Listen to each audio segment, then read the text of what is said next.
हमारे यहाँ क्या होता है, लड़के की बारात जा रही है, बारात 300 आदमी जा रहे हैं साहब, गाड़ियां 100, 150, 200 आदमी जा रहे हैं। सुनिएगा मंशा क्या इस्लाम का, जा रहे हैं बारात में, जा रहे हैं। हाजी साहब के बेटे की बारात है। हाजी साहब समझ रहे हैं, सऊदी अरब गए थे हज करके, बहुत सी टोपी ओपी ला के सबको बांटा था उन्होंने, सऊदिया से रुमाल भी लाए थे, डला है लाल रंग का रुमाल। हाजी साहब ने शादी के दिन ओढ़ा है, बेटे की शादी है, दाढ़ी पे हाथ फेर रहे हैं, मुंह में पान चल रहा है।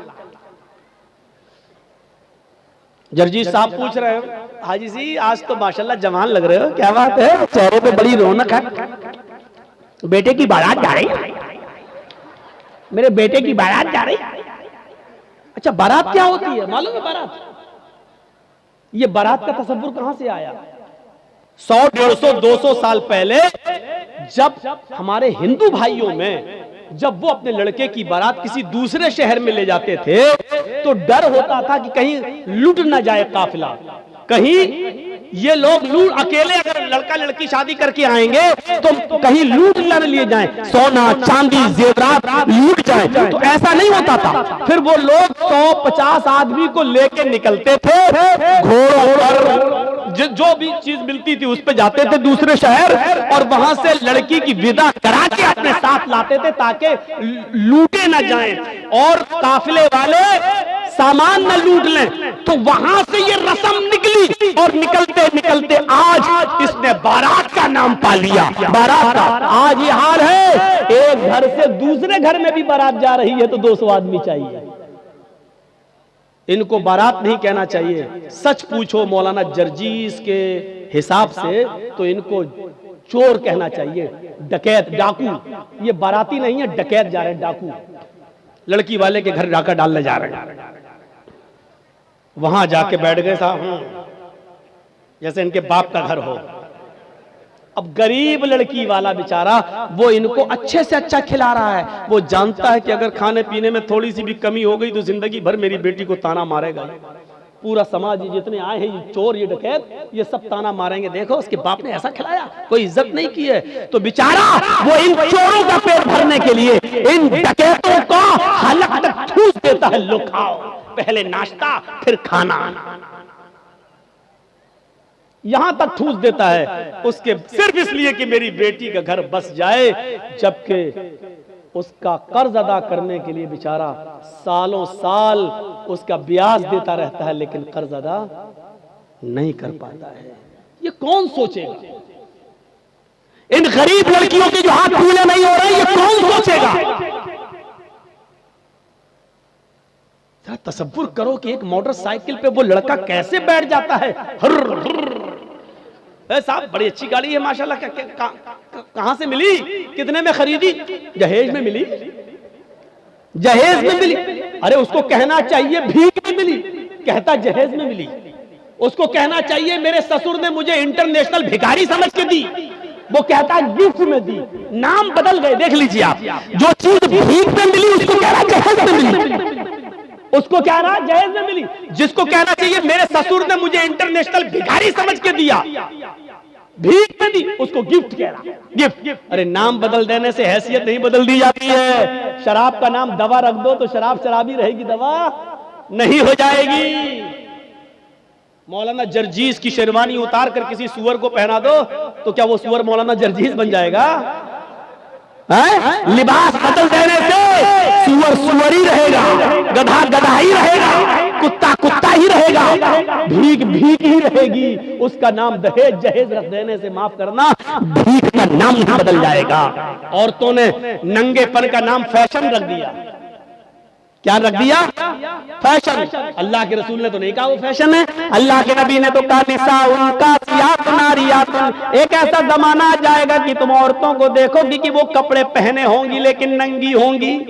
अल्लाह के नबी ने तो ये कहा था कि वो कपड़े पहने होंगी लेकिन नंगी होंगी। कपड़ा पहनने के बावजूद भी कोई नंगी होता है? नहीं, लेकिन नबी ने कहा कपड़े तो पहनेंगी लेकिन नंगी होंगी। कपड़ा पहनेंगी लेकिन हाथ दिखेंगे, कपड़ा पहनेंगी लेकिन पेट दिखेगा, कपड़ा पहनेंगी उनके जिस्म का उतारो चढ़ाव दिखेगा। यानी वो ऐसे तंग कपड़े पहनेंगी कि जिससे को देख ले तो नाप लेने की जरूरत ना पड़े। वो अपनी आंखों में पूरा का पूरा बसा लेके इसका सीना इतना, इतनी इसकी कमर इतनी, इसकी ब्लाउज का साइज इतना, वो सिर्फ एक नजर देखकर अंदाजा लगा ले कि इसकी साड़ी का नाप कितना, इसके ब्लाउज का नाप कितना, इसके पेट का नाप कितना, इसकी कमर का नाप कितना, इसके सीने का नाप कितना। ऐसी औरतों को बताया अल्लाह के नबी ने कि कपड़े तो पहनेगी लेकिन नंगी होंगी।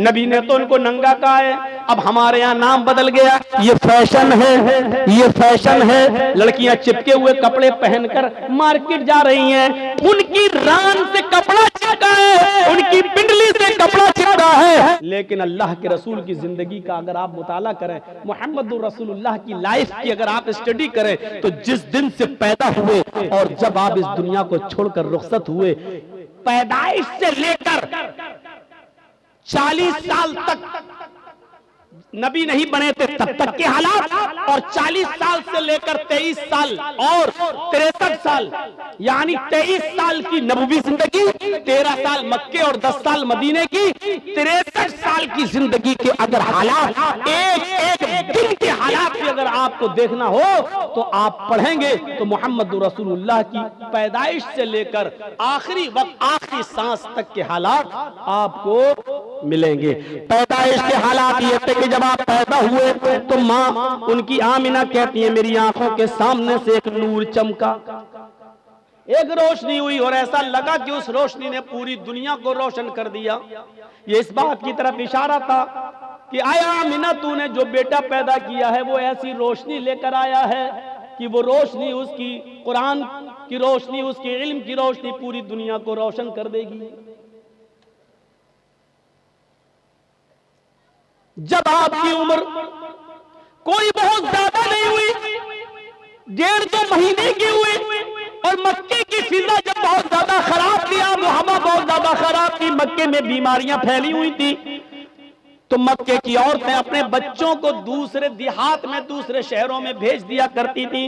दूसरी औरतें उनको दूध पिलाया करती थी ताकि बच्चा बीमारी से महफूज रहे, तंदुरुस्त होकर लौटाया जाए। हलीमा सादिया कबीले साथ से चली और वो भी और औरतों के साथ आती है, और जब आती है तो उसी की किस्मत में मोहम्मद रसूलुल्लाह थे। कुछ हुज्जत के बाद, बहस मुबाहिसे के बाद आमिना ने अपना बेटा हलीमा को दे दिया। हलीमा सादिया कहती है कि मेरी सवारी बहुत कमजोर थी, जब मैं कबीले बनु साद से सवारी पर बैठकर आई तो थक जाती थी और कहीं कहीं रुक जाती थी, बैठ जाती थी, आधा 1 घंटा सस्ताती थी, उसके बाद दोबारा चलती थी। लेकिन जब मोहम्मद को मैंने लिया, इस 1.5 महीने के बच्चे को जब मैंने अपनी गोद में लिया, इस 45 दिन के बच्चे को जब मैंने अपनी गोद में लिया और उस सवारी के ऊपर बैठी और कबीले बनु साद अपने घर में, अपने खानदान में लेके आने लगी, तो मेरी वही सवारी जो थक जाया करती थी, हवा से बातें करने लगी, उसकी बीमारी खत्म हो गई, थकने का नाम नहीं लेती थी, कभी रुकने का नाम नहीं लेती थी। पीछे से बनु हलीमा की सहेलियां, उनकी दोस्त, उनकी सहेलियां पीछे रह गई, उनकी सवारियां पीछे रह गई, और हलीमा की सहेलियां चीख चीख कर कहने लगी, ओ बिन्ते अबू ज़ुऐब, ओ अबू ज़ुऐब की बेटी, जरा रुक जा, मुझे भी तू अपने पास आ जाने दे, हम लोग साथ में आए थे, साथ में जाएंगे। जब तेरी ऊंटनी थक जाती थी, तेरी सवारी थक जाती थी, तो हम भी रुक जाते थे। आज तो रुकने का नाम नहीं ले रही है, जब जा रहे हैं तो तू अकेली भाग रही है, अरे हमें भी तो अपने साथ लेके चल। और पीछे मुड़कर हलीमा कहती, मैं कैसे रुकूं, ये ऊंटनी रुकने का नाम ही नहीं लेती है, बाखुदा मैं नहीं जानती हूँ कि इस ऊंटनी को क्या हो गया है, ये तो बड़ी कमजोर थी, बड़ी लागत थी, बड़ी नहीब थी, बहुत ही ज्यादा कमजोर थी, पता नहीं इसमें इतनी ताकत कहाँ से आ गई। फिर वो उस 1.5 महीने के बच्चे को उठाती है, कहती है, बाखुदा मुझे तो इस बच्चे में कोई चमत्कार नजर आ रहा है, मुझे तो इस बच्चे की कोई बरकत नजर आ रही है। मेरे प्यारे साथियों, यहाँ से मोहम्मद रसूलुल्लाह के हालात का जरा जायजा लीजिए। पहले दिन से लेकर ये 45 दिन की कैपेसिटी है। मेरे भाइयों जरा गौर करो, जब होश संभाला, उस वक्त की जिंदगी के बारे बारे में देखिए। और जब 40 साल की उम्र में जब आपको नबूवत मिली, इक़रा बिस्मि रब्बिकल लज़ी खलक़, ये कुरान की पहली आयत जब नबी अकरम के ऊपर नाजिल हुई तो यहाँ से सिलसिला चला। तो अल्लाह का नाम लेकर पढ़, इक़रा बिस्मि रब्बिकल लज़ी खलक़, उस रब के नाम से पढ़ जिसने पैदा किया। यहाँ से आपने अपनी जिंदगी का 90 आगाज किया, 90 दौर यहाँ से शुरू होता है। फिर आपका सफर हमेशा अल्लाह ही के नाम पे चलता रहा, अल्लाह ही के नाम पे आगे बढ़ता रहा, यहाँ तक कि ये 90 सफर जब 63 साल की पूरी जिंदगी कर चुका है और अल्लाह ने जब अपने पास बुलाया तो इस नबी की जबान से आखिरी जुमला यही निकला, अल्लाहुम्मा बिर्रफीक़िल आला, अल्लाहुम्मा बिर्रफीक़िल आला, अल्लाहुम्मा बिर्रफीक़िल आला। आए अल्लाह रफीक़ आला में, आए अल्लाह रफीक़ आला में। जिंदगी का सफर की शुरुआत बिस्मिल्लाह अल्लाह के नाम से होती है और जिंदगी का इख्तिताम भी अल्लाह के नाम पर खत्म होता है। यानी उसने बता दिया कि मेरा जीना, मेरा मरना, मेरी मौत और मेरी जिंदगी सिर्फ अल्लाह के लिए है। इसी को अल्लाह के नबी कहा करते थे और उनसे पहले इब्राहीम अलैहिस्सलाम यही कहा करते थे, इन्ना सलाती व नुसुकी व महयाया व ममाती लिल्लाहि रब्बिल आलमीन। मेरी नमाज, मेरी कुर्बानी, मेरी जिंदगी और मेरी मौत सब अल्लाह के लिए है। हमारा और आपका मामला इस्लाम के ताल्लुक से ऐसा होना चाहिए कि मसलन हम चाय पिए तो ये सोचें कि चाय पीना कहीं जायज नाजायज तो नहीं है। हम पानी पी रहे हैं तो ये सोचें कि पानी पीना कहीं नाजायज तो नहीं है। नहीं नाजायज जायज है तो कितनी साजों में पिए, कैसे पिए, हमारी सोच ये होनी चाहिए। हमारा उठना बैठ हर वक्त ये सोचना चाहिए कि हम चलने में कहीं गलती तो नहीं कर रहे हैं, कहीं हम इस्लाम की मुखालिफत तो नहीं कर रहे हैं। हमारे दिमाग पर इस्लाम छा जाना चाहिए, तब हम इस्लाम के अंदर पूरे के पूरे दाखिल होंगे। ज्यादा तेज टॉयलेट आ रही है क्या? सब बिगाड़ देते हैं मेरा मामला यार। सामने से ना उठा करें, पीछे से उठ जाए हमें कोई दिक्कत नहीं। सामने से उठते हैं तो मुझे ऐसा लगता है कि कोई मेरा माइक पकड़ने आ रहा, छीन के अभी फेंक देगा। ऐसा हो चुका है मेरे साथ, इसलिए थोड़ा डर लगता है मुझे। पीछे से उठ जाया करो। अब हमको लगता है कि पॉलीथीन मंगाया करेंगे, जिसको ज्यादा तेज आए वो यही कर लिया करे। अच्छा नहीं लगता है। अभी कुछ दिन पहले एक बुढ़ा उठ रहा था बेचारा 80 साल का। मैंने कहा कहाँ जा रहे हो? अब तो तुम चाची के लायक भी नहीं रह गए, अब कहाँ क्या करोगे, यहाँ बैठ जाओ। बुढ़े भी बैठ जाते हैं बेचारे, वो भी नहीं, क्या जरूरत है उनको आगे बैठने की, और जब बैठ जाते तो बैठ के सुने बेचारे। तो सुनिए, ये हमारे दिमाग पे छा जाना चाहिए, और जब ये चीज हमारे दिमाग पे छाएगी तभी हम इस्लाम पर मुकम्मल अमल कर सकते हैं और दाखिल हो सकते हैं। मसलन एक बहुत भूखा आदमी था, सुना आपने? नहीं सुना? एक बहुत भूखा आदमी था। अब भूख की वजह से उसका हाल खराब था, बस उसको यह था कि किसी तरीके से रोटी मिल जाए कहीं में, लेकिन नहीं मिल रही। इतना भूखा था कि भूख की वजह से बिल्कुल बेचैन था। ऐसे ही किसी ने उससे पूछा, भाई 2 + 2 कितना हुआ? 2 और 2 कितना? उसने कहा 4 रोटी।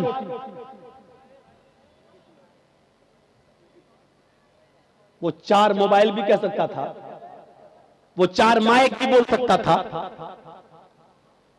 वो 4 गिलास भी बोल सकता था, वो 4 प्लेट भी बोल सकता था, लेकिन नहीं। और क्या जरूरत थी 4 माइक, 4 प्लेट, 4 गिलास बोलने की? उससे तो इतना पूछा गया 2 + 2 कितना? 2 और 2 कितना? उसको जवाब देना चाहिए 4, लेकिन उसने क्या कहा? 4 रोटी। क्यों कहा रोटी? क्योंकि उसके दिमाग में वही भरा पड़ा था कि हमें खाना कहीं से मिल जाए। यहाँ तक के सवाल का पहला हिस्सा तो सही दिया, लेकिन आगे रोटी कह गया, 4 के बाद रोटी, क्योंकि उसके दिमाग में वो रोटी भरा हुआ, खाना मिल जाए। मेरे भाइयों, यही हमारा इस्लाम के साथ यही सलूक होना चाहिए। हम उठे तो सोचे कि इस्लाम की मुखालिफत तो नहीं हो रही है, हम बैठे तो सोचे कि हमारा बैठना गैर इस्लामी तो नहीं है, हम चले तो सोचे कि हमारा चलना गैर इस्लामी तो नहीं है, हम शादी करें तो सोचे कि हमारा चलना गैर इस्लामी तो नहीं है, हम खाएं पिए या जो मेहनत, जो बिजनेस, जो कारोबार कर रहे हैं उसके बारे में सोचे कि कहीं गैर इस्लामी तो नहीं है। जब तक हम ऐसा नहीं करेंगे हम इस्लाम के अंदर पूरे के पूरे दाखिल नहीं हो सकते हैं। इस्लाम मुकम्मल एक मजहब है, कंप्लीट, क्योंकि इस्लाम ने कोई चीज बाकी नहीं छोड़ी है। मैंने कहा ना, इन लोगों की जिंदगी के सिर्फ 4 साल के हालात मौजूद हैं, बस। ईसा अलैहिस्सलाम के 3 साल के हालात मौजूद हैं। आज चले जाइए ईसाइयों के पास और पूछिए कि शादी कैसे होनी चाहिए, ईसाई नहीं बता पाएंगे। क्यों नहीं बता पाएंगे? उनको मालूम ही नहीं है। क्यों? ईसा अलैहिस्सलाम ने शादी ही नहीं की थी। जब शादी नहीं की तो उनको शादी के हालात मालूम नहीं, शादी कैसे होना चाहिए। ये पूरी बाइबल पढ़ जाओ, शादी सिर्फ इतना लिखा है कि अपनी जिंदगी अगर पाकीज़ा गुजारना चाहते हो तो शादी कर लो, बस इतना लिखा है। अपनी जिंदगी पाकीज़ा गुजारना चाहते हो तो शादी कर लो, लेकिन शादी कैसे करो, किस उम्र में करो, लड़की बड़ी होनी चाहिए या छोटी होनी चाहिए, फिर शादी के बाद बीवी के साथ किस तरह रहो, महर कितना होना चाहिए, ये तमाम चीजें बाइबल बताने से खामोश है। वेद आप पढ़े तो वेदों में भी लिखा है कि रामचंद्र जी ने भी शादी की थी, लिहाजा तुम विवाह करके अपने आप को सुरक्षित कर लो। लेकिन शादी कैसे होना चाहिए ये आपको न वेदों में मिलेगा, न रामायण में, न गीता के अंदर।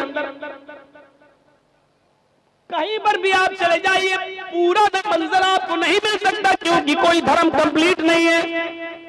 इस्लाम से पूछिए, मोहम्मद रसूलुल्लाह से सवाल कीजिए कि शादी कैसे करना चाहिए, तो अल्लाह के नबी सल्लल्लाहु अलैहि वसल्लम की शरीयत जवाब देगी। जैसे मोहम्मद रसूलुल्लाह ने 25 साल की उम्र में अपनी से 15 साल बड़ी हजरत खदीजा को अपने निकाह में लाए, ये नहीं देखा कि हमसे उम्र में बड़ी है और इसका पहला शौहर तलाक दे चुका है या इंतकाल कर चुका है, ये बेवा है। किसी की शौहर मर गया, ये उसके बाद की वो बची हुई बीवी है और खदीजा के 2 बच्चे भी हैं, हम शादी कर लेंगे तो उसको भी संभालना पड़ेगा। ये सब नहीं सोचा, बल्कि आपने निकाह कर लिया। खदीजा ने पैगाम भेजा था, अल्लाह के नबी सल्लल्लाहु अलैहि वसल्लम ने अपने चचा अबू तालिब से मशवरा करने के बाद एक्सेप्ट कर लिया। शरीयत जवाब देगी कि बड़ी उम्र की औरतों से निकाह करना कोई बुरा नहीं है। फिर शरीयत ये भी कहती है, मोहम्मद रसूलुल्लाह जवाब देंगे कि मैंने आयशा से भी निकाह किया जो हमसे उम्र में बहुत छोटी हैं, लिहाजा अगर कोई छोटी उम्र से शादी करना चाहे तो छोटी उम्र की लड़की से भी निकाह किया जा सकता है, इसमें कोई बुराई नहीं है। लेकिन रहना वैसे, अगर तुम्हारी बीवी उम्र में बड़ी है तो वैसे रहो जैसे मैं खदीजा के साथ रहा, अगर तुम्हारी बीवी उम्र में छोटी है तो वैसे रहो जैसे मैं आयशा के साथ रहा। गौर कीजिए, आपको एक एक चीज का सबूत मिलता चला जाएगा, कोई चीज बाकी नहीं है। यहां तक कि सोने के आदाब तक मिले लिखे, मियां और बीवी को किस तरह अपनी जिंदगी गुजारना चाहिए वो तक मिलेगा। यहां तक कि मियां और बीवी के जिस्मानी और शारीरिक संबंध कैसे होना चाहिए, जनाब मोहम्मद रसूलुल्लाह ने उसको भी बाकी नहीं छोड़ा और वो भी बता दिया, क्योंकि इस्लाम एक कंप्लीट मजहब है। जैसे माँ और बाप अपने बच्चे को उंगली पकड़ के चलना सिखाते हैं, माँ के पेट से बच्चा पेशाब और पैखाना करने को, साफ करने का तरीका सीख के नहीं आता, वो अपने माँ और बाप से सीखता है। उसी तरीके से मोहम्मद रसूलुल्लाह ने भी हमें उंगली पकड़ के चलना सिखाया है, सब कुछ बता दिया है कि तुम्हें ऐसा करना है, ऐसा करना है, ऐसा करना है, ऐसा करना है। ये कंप्लीट मजहब है, कंप्लीट मजहब है इस्लाम, इसीलिए इसको मजहब कहा गया है। बाकी और दूसरे मजहब जो हैं वो मजहब नहीं है, मजहब नहीं है, इज्म है। हिंदुइज्म है, ईसाई इज्म है, जैन इज्म है। इज्म का मतलब होता है जिसमें बाउंड्री ना हो, और मजहब का मतलब होता है जिसमें बाउंडेशन हो, जिसमें बाउंडेशन हो। कुछ जानवर हलाल है, खा सकते हो, लेकिन हर जानवर नहीं खा सकते हो। चाय पी सकते हो, दूध पी सकते हो, लेकिन हर पीने वाली चीज नहीं पी सकते हो। शराब नहीं। अच्छा मौलाना, शराब तो छोड़ो, बीड़ी सिगरेट वो भी नहीं, एक बाउंडेशन है। मौलाना इस पे बोल दीजिए, इस पे बोल देंगे तो फिर कौन बुलाएगा, क्योंकि सारा मामला तो उसी पे टिका हुआ है पूरे औरंगाबाद का। अब टिका है तो कोई क्या करे, लेकिन इसकी वजह से कोई हक बात बोलना छोड़ दे, फिर फर्क क्या रह जाएगा, फिर बात क्या रह जाएगी। मेरे प्यारे साथियों, हक बात अगर आपके और हमारे खिलाफ जाए तो जाना चाहिए। मौलाना तो बाउंडेशन नहीं करना चाहिए, नहीं इस पे नहीं बोल सकते, उस पे बोल सकते, उस पे नहीं, हमें अपने आप को सुधारना चाहिए। इस्लाम को अपनी मर्जी के मुताबिक हमें और आपको नहीं ढालना है, बल्कि इस्लाम के मंशा के मुताबिक हमें और आपको चलना चाहिए। ये होना चाहिए इस्लाम, ये होना चाहिए इस्लाम। तो मेरे भाइयों, ये मुकम्मल एक मजहब है इस्लाम, कंप्लीट एक मजहब है इस्लाम। इसके अंदर उठना, बैठना, लेटना, सोना, जागना, खाना, पीना, शादी ब्याह, हर चीज का तरीका आपको इसके अंदर मिलेगा। शादी का तरीका क्या है? हमारे मुआशरे, हमारे समाज, हमारी सोसाइटी में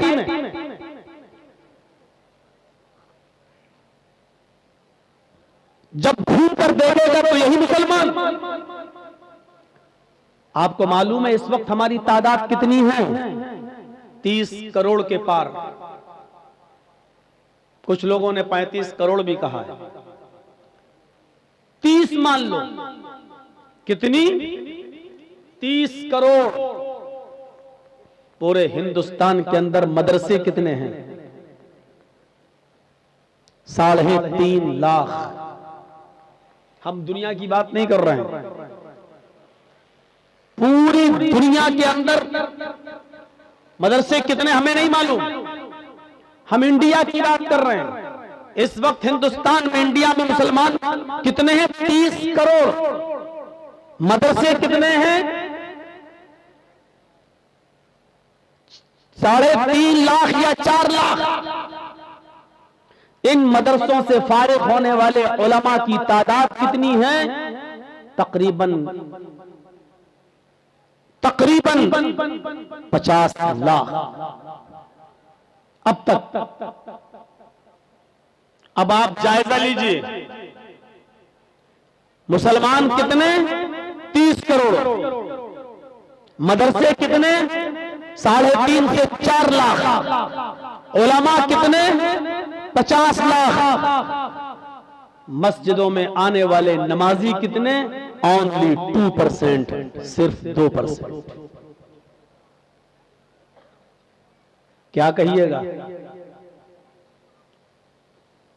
30 करोड़ मुसलमानों में 4 लाख मदरसों के बाद 50 लाख उलमा के होते हुए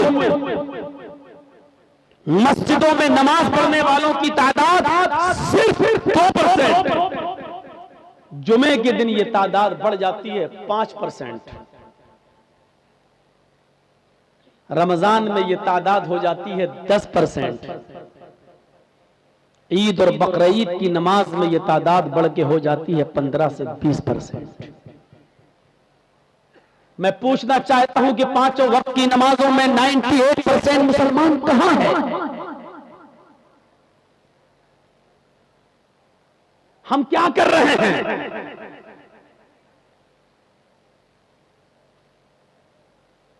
कौन सोचेगा ये? किसकी जिम्मेदारी है ये? हमारे नबी ने तो 7 साल की उम्र में ही कहा था कि बच्चे को मस्जिद में उंगली पकड़ के ले जाओ नमाज के लिए। जब तुम्हारे बच्चे 7 साल के हों तो उनको मस्जिद की तरफ ले जाओ, नमाज का हुक्म दो। और जब 10 साल के हो जाएं, नमाज न पढ़े तो उनको मारो, यानी मार मार के नमाज की आदत जलवाओ। 7-10 साल के बाद जब बच्चे को जबरदस्ती मस्जिद में लाया जाए तो ऐसा हो नहीं सकता कि 15 और 20 साल की उम्र में वो पक्का नमाजी न बन सके। अभी एक छोटा सा कोई मुश्तइल करने वाला नारा कोई लगा दे, हमारे समाज में हमारे सामने से गुजरता हुआ, मुसलमानों की बस्ती से गुजरता हुआ कोई जाए और एक छोटा सा नारा लगा दे, जय श्री राम, उसके बाद देखिए हमारा हाल क्या होगा। हम आपे से बाहर हो जाएंगे, गुस्सा खो बैठेंगे, कंट्रोल नहीं रहेगा हमें अपने आप पर। तुम्हारी हिम्मत कैसे पड़ी? यहां गुस्सा नहीं आना चाहिए था, यहां गुस्सा आ रहा है। और जहां गुस्सा आना चाहिए वहां गुस्सा हमें नहीं आता है। ये हमारी सबसे बड़ी कमजोरी है। वो मौलवी और होंगे जो कहते होंगे गुस्सा हराम है, मैं कहता हूं गलत। कौन कहता है कि गुस्सा हराम है? गुस्सा हराम होता तो हजरत उमर को कभी गुस्सा ना आता। गुस्सा हराम होता तो मोहम्मद रसूलुल्लाह सल्लल्लाहु अलैहि वसल्लम की आंखें गुस्से से सुर्ख कभी नहीं होती। ऐसा लगता था जैसे गुस्से में किसी ने आपकी आंखों में अनार का जूस डाल दिया हो, खून उतर आता था। अल्लाह के नबी की आंखें लाल हो जाती थी गुस्से में। कौन कहता गुस्सा हराम है? लेकिन अल्लाह के रसूल को गुस्सा नाजायज बात पर आता था, जायज बात पर नहीं। हमें आपको गुस्सा आना चाहिए। गुस्सा जिंदों को आता है, मुर्दों को नहीं। अगर आप जिंदा है तो आपको गुस्सा आना चाहिए, लेकिन गुस्सा कब आना चाहिए? जब आप ये देखो कि मेरा बेटा रात के 12 बजे मेरे घर आ रहा है, यहां आपको गुस्सा आना चाहिए। आपको नहीं आता है। आपकी बेटी 15, 16, 18 साल की अपने घर से अकेले निकलती है, अकेले मार्केट जाती है, अकेले शॉपिंग करके जब घर वापस आती है, तो यहां आपको गुस्सा आना चाहिए। यहां गुस्सा आपको नहीं आता है। हमारी बेटी ऑनलाइन पढ़ाई करने के बाद भी मोबाइल चलाती है, व्हाट्सएप, मैसेंजर, फेसबुक इस्तेमाल कर रही है। जब तक वो यूट्यूब पर गाने ना सुन ले, कोई मूवी ना देख ले, तब तक वो बिस्तर पे सोने नहीं जाती है। यहां हमें गुस्सा आना चाहिए, लेकिन यहां हमें गुस्सा नहीं आता है। हमारी बीवी बेपर्दगी का मुजाहरा करती है, यहां हमें गुस्सा आना चाहिए, लेकिन हमें गुस्सा नहीं आता है। हमारे घर में इस्लाम की धज्जियां उड़ाई जा रही हैं, यहां हमें गुस्सा आना चाहिए, लेकिन यहां हमें गुस्सा नहीं आता है।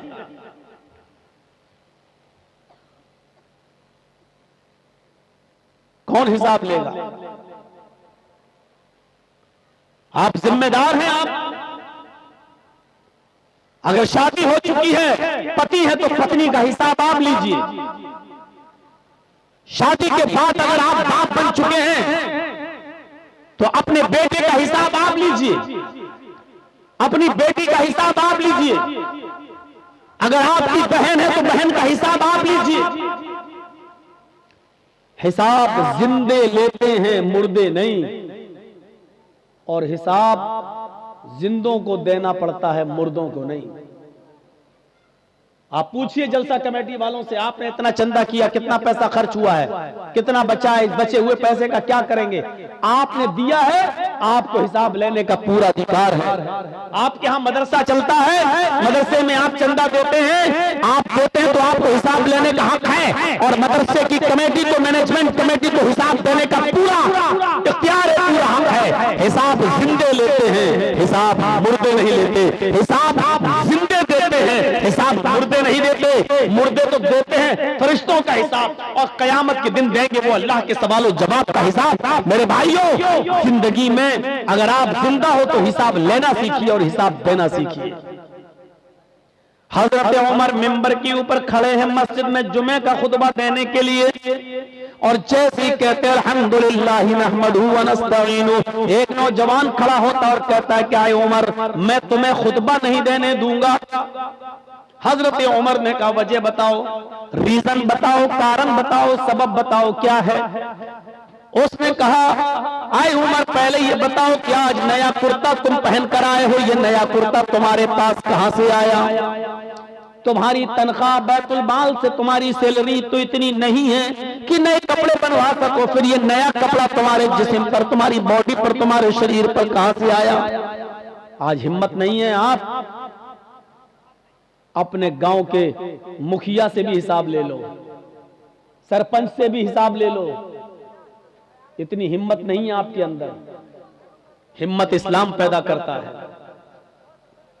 वो नौजवान उमर फारूक जो बात बात पर गुस्सा होकर गर्दन उड़ा देते थे, उनसे हिसाब ले रहा है। और हजरत उमर को जायज बात पर गुस्सा, नाजायज बात पर गुस्सा आता है, जायज बात पर नहीं। उसका हिसाब लेने का हक है, उसने लिया। हमसे अगर पूछ ले कोई तो हम गुस्सा हो जाएंगे।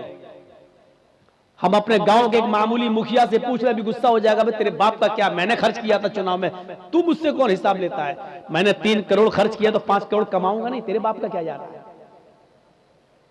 आप हिसाब नहीं ले सकते। वो एक होता है सियासी लीडर, एक होता है सियासी मुदब्बिर। ये चीज अब हैदराबाद और महाराष्ट्र और मुंबई और दिल्ली की तकरीरों में बोलने में जरा अच्छा लगता है। अब यहाँ हम मुदब्बिर बोलने के बाद अब आपको समझाएं कि मुदब्बिर किसको कहते हैं। ये बड़ा अच्छा मसला है। ये बंगाल में तो, और जहां बंगला माहौल है, हालांकि सबसे ज्यादा प्यार हमें बंगाली में मिला, ये भी कोई, इसमें भी कोई शक नहीं। हम पूरे हिंदुस्तान जाते हैं, इसमें भी कोई शक नहीं, सबसे ज्यादा प्यार हमें बंगाली में मिलता है। लेकिन सबसे ज्यादा कम स्पीड और स्लो स्पीड में हमें यही बोलना पड़ता है। क्यों? क्योंकि मैं जानता हूं बहुत तेज स्पीड में बोलूंगा तो सर से ऊपर चली जाएगी मेरी हिंदी उर्दू, तो इसलिए समझाना भी पड़ता है। एक होता है सियासी लीडर, पॉलिटिकल लीडर, और एक होता है मुदब्बिर, अक्ल शऊर से काम करने वाला लीडर। सियासी लीडर और सियासी मुदब्बिर में फर्क होता है, और बहुत फर्क होता है। सियासी लीडर सिर्फ अपने लिए सोचता है, और सियासी मुदब्बिर अपनी कौम के लिए सोचता है। दोनों में फर्क देखिए। सियासी लीडर सिर्फ अपने लिए सोचता है, और सियासी मुदब्बिर अपनी कौम के लिए सोचता है। सियासी लीडर अपने आप को जिताने के लिए कौम की इज्जत और आबरू से खिलवाड़ कर जाता है, लेकिन सियासी मुदब्बिर अपनी कौम के लिए अपनी जिंदगी को दांव पे लगा देता है। दोनों में फर्क समझिएगा आप, समझ रहे हैं ना? तो ये सोचने की जरूरत है, सोचने की। तो उस जमाने में जो हुकूमत चलाया करते थे, जो खिलाफत किया करते थे, वो सियासी लीडर नहीं थे, सियासी मुदब्बिर थे। वो अपने लिए कुछ नहीं कमाते थे, वो अपनी कौम को और अपनी बिरादरी को और अपने समाज को ऊपर उठाने की कोशिश करते थे। इन दोनों में फर्क है। बताइए, हजरत मोहम्मद रसूलुल्लाह इस दुनिया से गए तो क्या था साथ में? क्या आपने सियासत नहीं की? क्या आपने हुकूमत नहीं चलाई? आप ताज्जुब करेंगे, आज एक मामूली एमपी, एक मामूली नेता, एमपी तो बहुत दूर की बात हो गई है, एमएलए तो बहुत दूर की बात हो गई है, एक मामूली गांव का सरपंच, गांव का मुखिया अगर मरता है तो उसके घर में भी इतनी जमीन और जायदाद छोड़ के जाता है कि उसकी 7 पुश्तों तक औलादें खाती रहे आराम से और उसको तकलीफ ना हो। लेकिन सियासी मुदब्बिर जब इस दुनिया से उठता है तो उसके पास कुछ नहीं होता। हजरत आयशा फरमाती है कि कुछ लोग रात में नबी अकरम को देखने आए जबकि आप इस दुनिया से रुखसत हो चुके थे, इंतकाल हो चुका था। सबसे ज्यादा डिस्टर्ब आप लोग कर रहे हैं वीडियो बनाकर। सामने वाले आप लोग बैठिए, वो लोग बैठे उनको देखने दीजिए। आप लोग बैठ जाइए, नहीं तो पीछे जाइए, गलत बात है ये। यहां से हटिए आप, ये इस लेवल में करिए, ये इसके लेवल में, यहां से चलिए आप।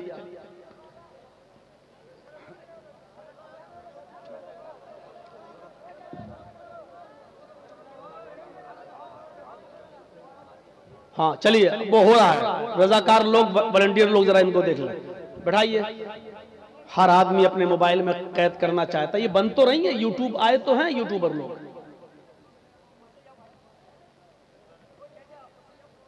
बस बैठ जाइए। तो सुनिए, सियासी लीडर जब मरता है तो बहुत कुछ अपने और अपनी औलाद के लिए और अपने रिश्तेदारों के लिए छोड़ के मरता है। सियासी मुदब्बिर जब इस दुनिया से जाता है तो उसके पास कुछ नहीं होता।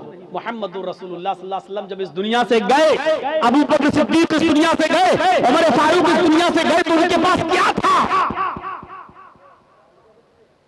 हम तो सिर्फ एक इलाके के जिम्मेदार हो सकते हैं।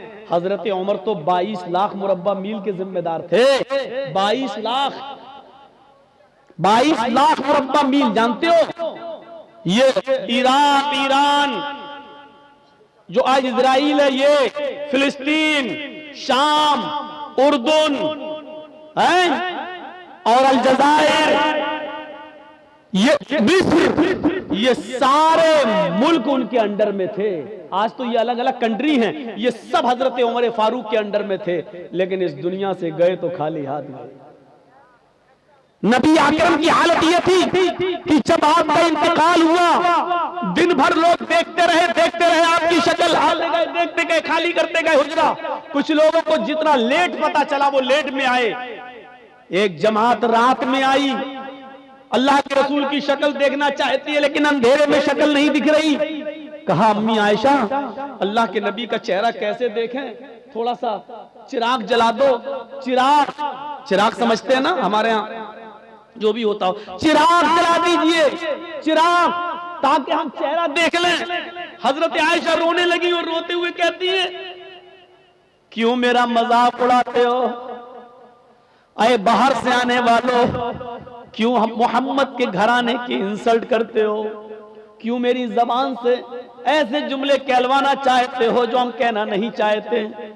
कहा माशा, हमने कौन सी इंसल्ट कर दी, हमने तो सिर्फ ये कहा कि चिराग जला दो, हमें नबी का चेहरा सही से देखना, अंधेरे में दिख नहीं रहा है, क्या मैं आखिरी बार दीदार भी ना करूं। तो हजरत आयशा फरमाती हैं कि तुम्हारे सरदार ने, तुम्हारे नबी ने, ये पैगंबर जो इस दुनिया से रुखसत हो गए, इन्होंने मेरे घर में इतना तेल भी तो नहीं छोड़ा है कि मैं चिराग जलाकर तुम्हें अपने शौहर का, अपने पति का तुम्हें चेहरा दिखा सकूं। तो सियासी लीडर और सियासी मुदब्बिर में फर्क होता है। सियासत करना बुरा नहीं है, अगर समाज के लिए की जाए तो बहुत अच्छी बात है, समाज की सेवा के लिए की जाए तो बहुत अच्छी बात है, कौम की खिदमत के लिए की जाए तो बहुत अच्छी बात है। हजरत उमर से कहा, उमर हिसाब दो, ये नया कुर्ता कहां से आया। हजरत उमर फारूक ने कहा, इसका जवाब मैं नहीं, मेरा बेटा देगा। खड़े हो जाओ बेटे। हजरत अब्दुल्ला इब्ने उमर खड़े हुए और कहने लगे कि बैतुल माल में जो चादरें आई थी, ये बैठ जाए तब बताइएगा हमको।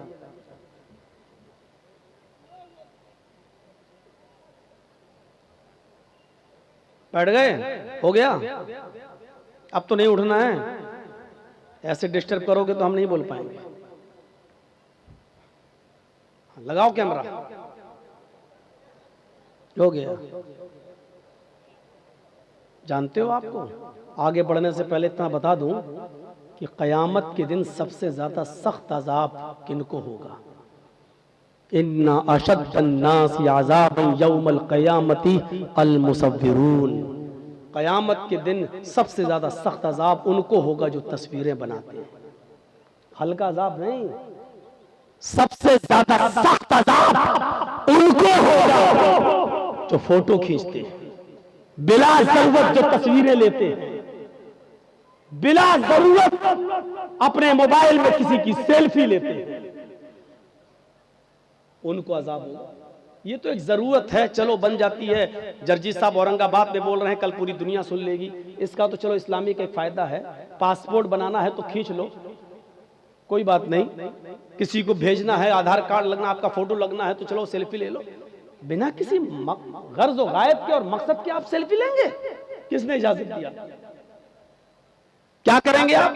जर्जी साहब को अपने मोबाइल में कैद किया, कल भेजेंगे, देखो हमारे घर आए थे, हमारी दुकान पे आए थे, मैंने मुलाकात की। मैं अपनी मिसाल नहीं, आप सबकी मिसाल दे रहा हूं, जिसकी भी खींचो, यही तो मकसद होता है। इन्ना शद्दन्नास अज़ाबन यौमल क़यामह। अल्लाह के नबी फरमाते हैं क़यामत के दिन सबसे सख्त अज़ाब, सबसे सख्त अज़ाब, हल्का, सबसे हल्का अज़ाब तो ये होगा जिसने दुनिया में सबसे कम गुनाह किए होंगे, उनके पैरों के नीचे 2 आग की चिंगारी रख दी जाएंगी बस। इन्ना हवना हलिन्नारी अज़ाबन यौमल क़यामति लरजुल यूज़अ फ़ी अख़मसि क़दमिही जमरतान। पैरों के तलवे ये होते ना, इनके नीचे आग की 2 चिंगारी रख दी जाएंगी बस, एक इस पैर के नीचे, एक इस पैर के नीचे। इन दोनों चिंगारियों की वजह से यग़ली मिनहुमा दिमागु, उसका दिमाग हांडी की तरह खोल रहा होगा, पतीली की तरह खोल रहा होगा, जैसे पानी खोलता है, हीटर पे रख दो, चूल्हे पर रख दो तो खोलता है। समझ रहा होगा कि कि सबसे ज्यादा सख्त और हार्ड अजाब मुझे दिया जा रहा है, हालांकि उसको सबसे हल्का अजाब होगा। ये दुनिया में सबसे हल्का अजाब उसको होगा जिसके पैरों के तलवे के नीचे आग की 2 चिंगारियां रखी जाएंगी। इससे उसका दिमाग खोल रहा होगा और वो समझेगा कि हमें सबसे ज्यादा सख्त और हार्ड अजाब हो रहा है। तो जब सबसे हल्का अजाब का ये हाल है तो सबसे ज्यादा सख्त अजाब का हाल क्या होगा? और तस्वीर बनाने वालों को सबसे ज्यादा सख्त अजाब होगा। अब देखता हूं मेरी तकरीर खत्म होने के बाद कितने लोग मेरी सेल्फी लेते हैं, और जो सेल्फी लेता है इसका मतलब वो जलसा सुनने नहीं आया है, इसका मतलब उसको इस्लाम से मोहब्बत नहीं है, इसका मतलब यह है कि वो कुरान हदीस पर अमल नहीं करना चाहता है, उसकी नीयत खराब है।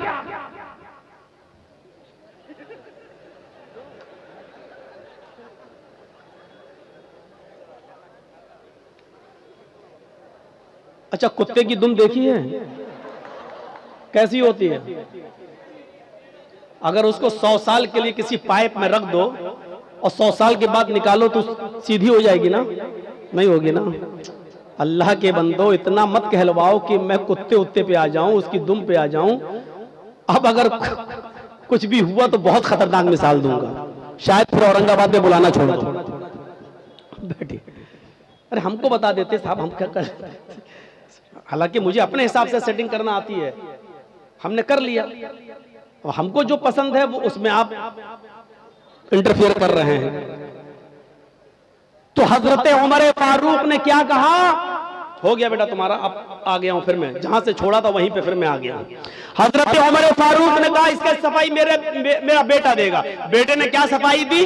बेटे ने सफाई दी कि बहुत सी चादरें आई हुई थी बैतुल माल में, बहुत सी चादरें, और सबको एक एक चादर तकसीम होना थी, बंटना था, तो सबके दरमियान एक एक चादर बांटी गई। मेरे बाप के हिस्से में भी एक चादर आई, मेरे बाप के हिस्से में भी एक चादर आई। मेरे बाप ने उसी चादर का कुर्ता बना लिया, उसी चादर का पंजाबी बना लिया, कमीज बना ली।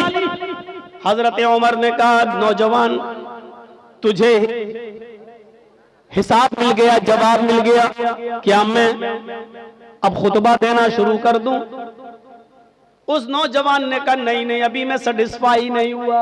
ये लीजिए, उस नौजवान ने कहा कि अभी मैं सेटिस्फाई नहीं हुआ, अभी मैं मुतमईन नहीं हुआ, संतुष्ट नहीं हुआ। हजरत उमर ने कहा अब क्या डाउट है तुम्हें?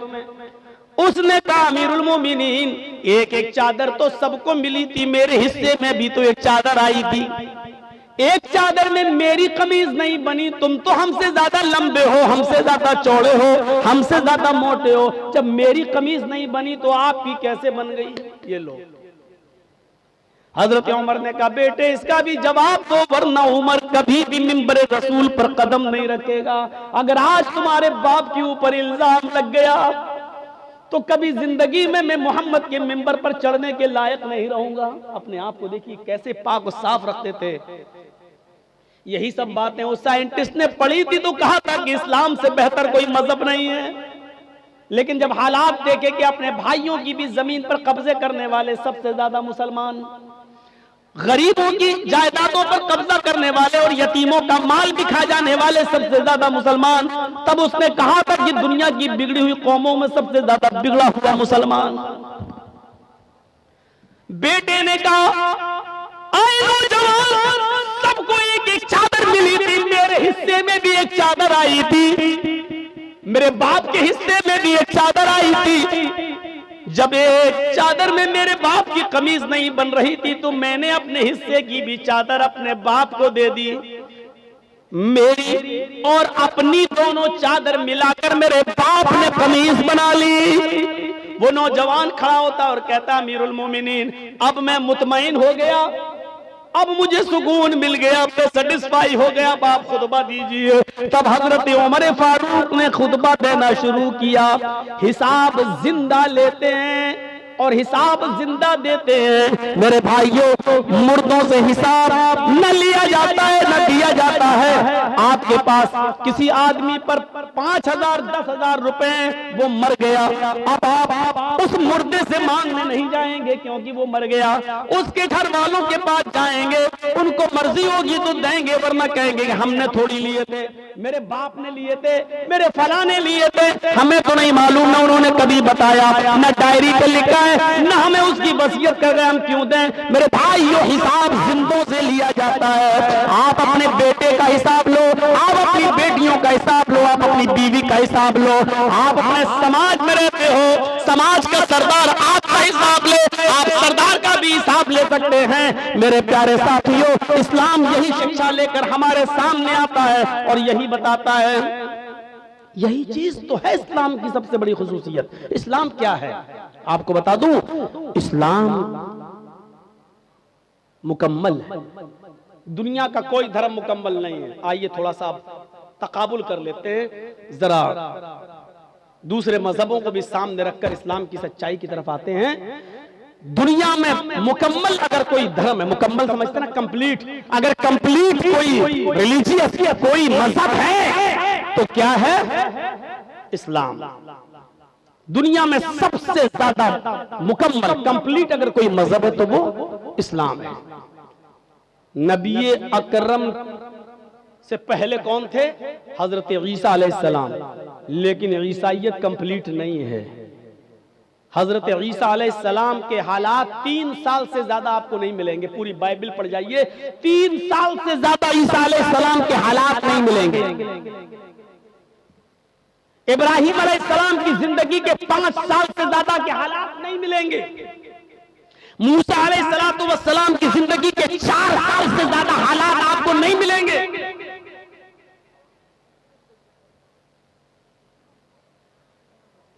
पढ़ जाइए आप,